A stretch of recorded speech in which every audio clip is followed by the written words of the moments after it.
यूं तो शादी 7 जन्मों का बंधन होता है, लेकिन बिहार में हर साल 7 से 10 हजार शादियां ऐसी होती हैं जहां पर दूल्हे को किडनैप किया जाता है और इन्हें पकड़वा विवाह कहते हैं। ये बिहार के कुछ पर्टिकुलर डिस्ट्रिक्ट्स में होती हैं। इस मैप में आपको बिहार के जो डिस्ट्रिक्ट्स हाईलाइटेड दिखाई दे रहे हैं, यहाँ पे पकड़वा विवाह सबसे ज्यादा पाया जाता है। पकड़वा विवाह में सबसे ज्यादा सॉफ्ट टारगेट्स वो लड़के होते हैं जिनकी सरकारी नौकरी लग जाती है। ऐसी शादी करवाने के लिए प्रॉपर गैंग्स ऑपरेट करते हैं जिनकी अपनी एक फीस रहती है। और मैंने जो आपको डेटा दिया है ये तो सिर्फ ऑफिशियल रिकॉर्ड्स है। एक्चुअली रियलिटी में तो ये नंबर काफी ज्यादा है। ये जो ऑर्गेनाइज्ड क्राइम और ये जो गैंग्स हैं, इनके डर से लोग इस क्राइम को रिपोर्ट भी नहीं करते हैं। इनफैक्ट इस समस्या को हाईलाइट करने वाली एक मूवी अंतर्द्वंद को नेशनल अवार्ड्स तक मिले हैं। बॉलीवुड ने जबरिया जोड़ी और अतरंगी रे जैसी मूवीज में पकड़वा विवाह को काफी डिटेल में दिखाया है। जहां पूरा देश प्राइवेट इन्वेस्टमेंट्स और स्टार्टअप की बात कर रहा है, वहीं बिहार जैसे स्टेट में पकड़वा विवाह एक यूनिक बिजनेस मॉडल लेके आया है और इसमें काफी बेरोजगार लड़कों को जॉब अपॉर्चुनिटीज भी मिली है। किडनैपिंग से लेके शादी कराने तक इन गैंग्स को इंस्टॉलमेंट्स में पैसे दिए जाते हैं और जब तक पूरा विवाह संपन्न नहीं हो जाता है तब तक ये गैंग्स अपने काम में लगे रहते हैं। इनकी अलग टीम्स बनी होती है, जैसे एक कंपनी में सेल्स, मार्केटिंग, HR, टेक, अलग अलग वर्टिकल्स बने होते हैं जो एक कंपनी को चलाते हैं। उसी तरीके से इन गैंग्स में भी अलग अलग वर्टिकल्स होते हैं। एक वर्टिकल का काम होता है लड़के को आइडेंटिफाई करना, दूसरे का होता है उसको किडनैप करने का, तीसरे का लॉजिस्टिक्स का अरेंजमेंट करने का काम होता है। वहीं एक दूसरी टीम शादी में पंडित जी से लेके फेरे करवाने का और सारा खर्चा अरेंज करता है। और एक टीम ऐसी होती है जो फाइनली पूरी शादी को अरेंज करवा के लास्ट में पैसे का सेटलमेंट करके सरकारी तंत्र में पुलिस से लेके विधायक, MLA के गुर्गों को हर किसी के पास उसके हिस्से का पैसा पहुंचा दिया जाता है। सवाल उठता है कि लड़की के पिता और भाई आखिर इस तरीके के गैंग्स को कांटेक्ट करके अपनी बेटी का विवाह क्यों करेंगे।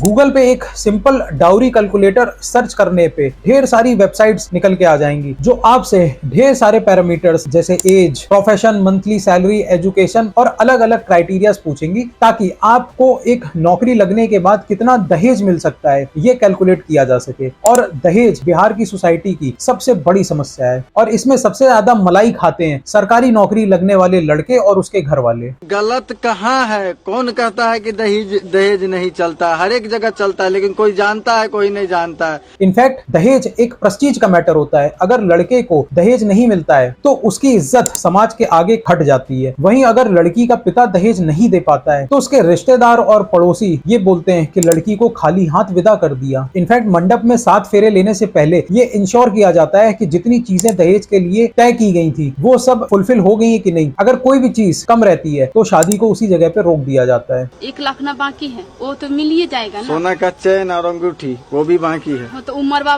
वक्त में मिल जाएगा। नहीं, हमको अभी चाहिए। बिहार की पर कैपिटा इनकम लगभग 54,000 रुपए सालाना है, यानी एक साल में एक परिवार सिर्फ 54,000 रुपए ऑन एन एवरेज कमा रही है, जबकि नेशनली ये आंकड़ा 1.5 लाख रुपए पर एनम के हिसाब से है। लेकिन जब शादी की बात आती है तो बिहार दहेज के मामले में सबसे आगे रहता है। यहाँ 15-20 लाख रुपए दहेज में देना एक बहुत ही नॉर्मल सी चीज मानी जाती है। एक साधारण सरकारी चपरासी को भी 7-8 लाख रुपए दहेज में तो बड़े आराम से मिल जाते हैं। सबसे निचला लेवल का भी अगर चपरासी का भी नौकरी मान लीजिए ना तो 6-7 लाख आपका तिलक बन गया। लड़के के परिवार का लॉजिक होता है कि उन्होंने बेटे की पढ़ाई में काफी पैसा खर्च किया है तो उस पैसे को वापस रिकवर कैसे किया जाए, दहेज के माध्यम से। पढ़ाने में पूरा पैसा खर्चा होता है तो उसके लिए तो देखना पड़ेगा ना। तो जहां दहेज की प्रथा जो इल्लीगल है खुलेआम प्रैक्टिस की जा रही है तो उसका काट एक गरीब लेकिन दबंग आदमी ने निकाला है पकड़वा विवाह के रूप में। पकड़वा विवाह में किडनैप किए जाने वाले लड़के मोस्टली मिडिल क्लास से होते हैं और इनकी शादियां लिटरली गन पॉइंट पे करवाई जाती हैं। और इन लड़कों के परिवार पढ़े लिखे तो होते हैं लेकिन वो दबंग नहीं होते हैं। ये प्रॉब्लम आज की नहीं है, लगभग 10 साल पहले आमिर खान ने अपने शो सत्यमेव जयते में भी इसको कवर किया था। पिस्टल वगैरह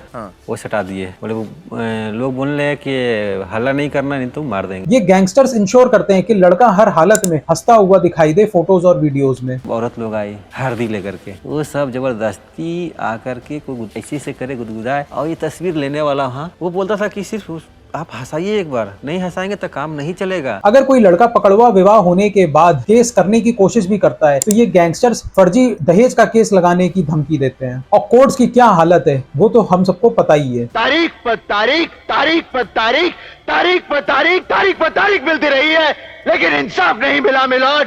मिडिल क्लास इस झमेले में फंसना नहीं चाहता है और भारी दिल से ही सही वो इस शादी को एक्सेप्ट कर लेते हैं। अब तो मैंने यही सोच लिया कि मुझे जिस तरह से जिंदगी जीने का था, मेरे नसीब में जो था वो हो गया। और इसी से इन गैंगस्टर्स को और ज्यादा प्रोत्साहन मिलता है। भारत जैसे देश में डिवोर्सी का टैग अपने आप में एक सोशल स्टिग्मा लेके आता है। एक तलाकशुदा आदमी या औरत की दोबारा शादी होने पे उसे उतना अच्छा रिश्ता नहीं मिल पाता है जो पहली शादी में मिलता है। तो इसलिए एक तलाकशुदा के टैग से ज्यादा अच्छा है कि इस शादी को एक्सेप्ट कर लिया जाए। इस शादी को नहीं मानता ना तो कोई अच्छे लड़की वाले, अच्छे परिवार वाले मेरे साथ संबंध करने से हिचकिचाते हैं। वो लड़की वाले दहेज ना देना पड़े, सरकारी नौकरी का दामाद मिल जाए और अपनी जात बिरादरी में लड़की की शादी हो जाए, इन सभी ऑब्जेक्टिव्स को बड़ी आसानी से पकड़वा विवाह के थ्रू अचीव कर लेते हैं। मेरी मर्जी से शादी हुई नहीं, बंदूक की नोक पे शादी। जैसे दो आदमी हमको जबरदस्ती खींच के रोड पे लाए, बोले मारपीट किया गया, जबरदस्ती शादी कराया गया। बिहार में भी सबसे ज्यादा पकड़वा विवाह यादव समाज में पाया जाता है। अभी तक हमने इस वीडियो में लड़के के पर्सपेक्टिव से तो बात कर ली, लेकिन उस लड़की का क्या जिसको इस तरीके के विवाह में पिता और भाई अपने घर से धकेल कर किसी दूसरे के घर में जाके पटक देते हैं। एक कुंवारी और जवान लड़की किसी भी परिवार के लिए बोझ होती है और उसे कोई ढोना नहीं चाहता है। ऐसे में पकड़वा विवाह एक बहुत बड़ी प्रॉब्लम का सोल्यूशन लेके आता है। लड़की से उसकी कंसेंट ली भी नहीं जाती है। उसे लड़का पसंद है, उससे उसके आचार विचार मिल रहे हैं, आपस की बॉन्डिंग है, कंपैटिबिलिटी है। ये सब तो किसी दूसरी दुनिया के एलियन टर्म्स होते हैं। लड़का अगर सेटल्ड है, एक बार शादी हो गई तो सब कुछ अपने आप ठीक हो जाएगा। इस सोच के साथ पकड़वा विवाह किया जाता है। सहेली यार क्या बोलते हैं, दीदी पढ़ो लिखो, जो हुआ हुआ,